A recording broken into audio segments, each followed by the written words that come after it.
ನೋಡಿ ಬ್ರದರ್, ಬೆಂಗಳೂರಲ್ಲಿ bike taxi ಇದ್ರೆ ಒಳ್ಳೇದಾ ಕೆಟ್ಟದಾ? ಒಳ್ಳೇದು ಬ್ರೋ. ಹೇಗೆ ಹೇಗೆ ಅಂದರೆ ಈಗ ಎಲ್ಲರೂ ಸ್ಟೂಡೆಂಟ್ಸ್ ಎಲ್ಲ ಕಾಲೇಜ್ಗೆಲ್ಲ ಬರಬೇಕಾದ್ರೆ ಸುಮ್ಮನೆ ಬಸ್ ಎಲ್ಲ ಫುಲ್ ರಶ್ ಇರುತ್ತೆ. ಅಕಸ್ಮಾತ್ ಟೈಮ್ಗೆ ಎಕ್ಸಾಮ್ ಇತ್ತು ಅಂದರೆ ಅವಾಗ ಬುಕ್ ಮಾಡಿದ್ರೆ ಬರುತ್ತಲ್ವಾ, ಅದು ಬೇರೆ ಕಡಿಮೆ ಕಾಸ್ಟಲ್ಲಿ ಇರುತ್ತೆ, ಯೂಸ್ ಆಗುತ್ತೆ ಅಂತ ಅದು. ಈಗ ಆಟೋ ಮತ್ತು ಕ್ಯಾಬ್ಗಳು ಅದಕ್ಕಿಂತ ಪರವಾಗಿಲ್ಲ ಬ್ರೋ. ರೇಟ್ ಎಲ್ಲ ಹೇಗೆ? ಪರವಾಗಿಲ್ಲ ಅಂದರೆ ಈಗ ಇಲ್ಲಿಂದ ಇಲ್ಲಿಗೆ ಅಂದರೆ ಆಟೋ ಜಾಸ್ತಿ ಕೇಳ್ತಾರೆ. ಇದರಲ್ಲಿ ಬೈಕಲ್ಲಾದರೆ ಒಂದು 36 ಹಂಗೆ ಇರುತ್ತೆ, ಬರ್ಬೋದು ಅಂತ ಇರುತ್ತೆ ಈಸಿಯಾಗಿ. ನೀವು ರೀಸೆಂಟಾಗಿ ಓಡಾಡಿದ್ದೀರಾ? ಎಲ್ಲಿಂದ ಓಡಾಡಿದ್ರಿ? ಅಲ್ಲಿ ನಮ್ಮದು ದಾಸರಳ್ಳಿ ಬ್ರೋ. ಅಲ್ಲಿ ದಾಸರಳ್ಳಿ ಬಸ್ ಸ್ಟಾಪಿಂದ ಮನೆಯವ್ರಿಗೆ ಹೋಗಿದ್ವಿ. ಎಷ್ಟು ತಗೊಂಡ್ರು? ಎಷ್ಟು 26 ಅಂತ ಉಂಟು ಅಷ್ಟೇ. ಆಟೋ ಆಗಿದ್ರೆ ಆಟೋ ಆಗಿದ್ದಿದ್ರೆ 50-60 ತಗೊತಾ ಇದ್ರು. ಹೌದಾ? ಏನೋ ಸುಧಾರಣೆ ಆಗಬೇಕು ಅನ್ಸುತ್ತೆ ಆಟೋ ಬೈಕ್ ಟ್ಯಾಕ್ಸಿಗಳಲ್ಲಿ. ಏನಂದರೆ ಒಂದೊಂದು ಸಲ ಕ್ಯಾನ್ಸಲ್ ಆಗ್ತಾ ಇರುತ್ತೆ ಬೇಗ, ಅದನ್ನೊಂದನ್ನು ಕರೆಕ್ಟಾಗಿ ಮಾಡಬೇಕು ಅಂತ ಅಷ್ಟೇ.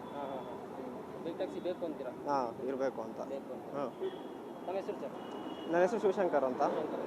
ಇರಬೇಕಾ ಬೇಡವಾ? ಇರಬೇಕು. ಯಾಕೆ?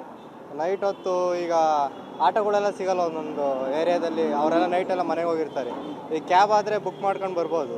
ಮತ್ತು ಒಂದೊಂದು ಕಡೆ ಏನು ಅಂದರೆ ಆಟೋದವರು ಈ ಹೊಸೊಬ್ಬರು ಬೇರೆ ಕಡೆಯಿಂದ ಬಂದವರಿಗೆ ಅವರು ಜಾಸ್ತಿ ಸ್ಕ್ಯಾಮ್ ಮಾಡೋದು ಸ್ವಲ್ಪ ಜಾಸ್ತಿ ರೇಟ್ ಹೇಳಿ. ಅದಕ್ಕೆ ಈಗ ಫೋನ್ ಆಗಾದರೆ ಇಂಥ ರೇಟು ಅಂತ ಇರುತ್ತೆ. ಒಬ್ಬೊಬ್ರಿಗೆ ಗೊತ್ತಾಗ್ತಿದ್ದವರು ಕರೆಕ್ಟಾಗಿ ಸ್ಪೆಸಿಫಿಕ್ಕಾಗಿ ಇಂಥ ಅಮೌಂಟು ಅಂತೇಳಿ ಕರೆಕ್ಟಾಗಿರುತ್ತೆ, ಕೊಟ್ಟೋಗ್ತಾರೆ.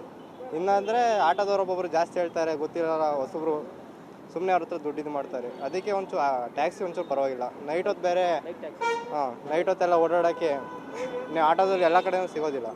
ಆಮೇಲೆ ಒಬ್ಬೊಬ್ರು ಆಟೋದವರು ಅಲ್ಲಿಗೆ ಹೋಗ್ಬೇಕು ಇಲ್ಲಿಗೆ ಹೋಗ್ಬೇಕು ಅಂದರೆ ಬರೋದಿಲ್ಲ ಅಂತಾರೆ. ಇವಾಗ ಏನೇನು ಎಮರ್ಜೆನ್ಸಿ ಐತೆ ಅಂತಂದರೆ ಬೈಕ್ ಟ್ಯಾಕ್ಸಿ ಬುಕ್ ಮಾಡ್ಕೊಂಡು ಹೋಗ್ಬೋದು.